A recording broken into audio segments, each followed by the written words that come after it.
നമുക്കിന്ന് കുറച്ച് ഫാബ്രിക് കൊറിയറായിട്ട് എത്തിയിട്ടുണ്ടായിരുന്നു. ഞാനത് നേരെ കൊണ്ടുപോയി ഷാമിനിക്ക് കൊടുത്തു. പിന്നെ കസ്റ്റമറിനോട് സംസാരിച്ചിരിക്കുമ്പോഴാണ് മാം വന്നത്. അപ്പൊ പിന്നെ മാമും അവർക്ക് കുറച്ച് സജഷൻസ് ഒക്കെ പറഞ്ഞു കൊടുക്കുന്നുണ്ടായിരുന്നേ. ആരോ കപ്പലിന്റെ മിഠായി കൊണ്ടുവന്നിട്ട് അത് പിങ്കി ഷാമിനും കൂടി ഇരുന്ന് കഴിക്കുന്നതാ ഗൈസ്. ഇന്ന് നമ്മൾ വൈൻ അരിച്ച് മാറ്റി എടുത്ത് വെക്കാന്ന് കരുതിയിട്ടുണ്ടായിരുന്നു. അപ്പൊ അതുകൊണ്ട് അനില പോയി അപ്പുറത്തെ ആന്റിയുടെ അടുത്ത് നിന്ന് പാത്രം വാങ്ങാൻ ചെന്നതാ. മോള് യൂണിറ്റിൽ നിൽക്കുന്ന കീർത്തനേനെ മിഠായി കാണിച്ച് താഴത്തോട്ട് വരുത്തിക്കുന്നതാണ് ഗൈസ് ഇത്.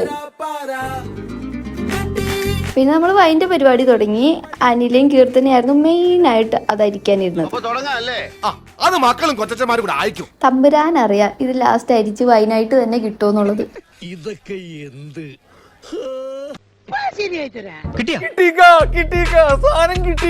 വൈൻ ഓപ്പൺ ആക്കിയതിന്റെ സ്മെല്ല് അടിച്ചിട്ട് പിന്നെ എല്ലാരും അതിന്റെ ചുറ്റിനും കൂടിയിട്ടുണ്ടേ. ഇതൊക്കെ എന്ത് ഇങ്ങനെയൊന്നും അല്ലടാ. ഇത് തീർന്നില്ലേ? ഞാനിത് തിന്നല്ല. അതിന്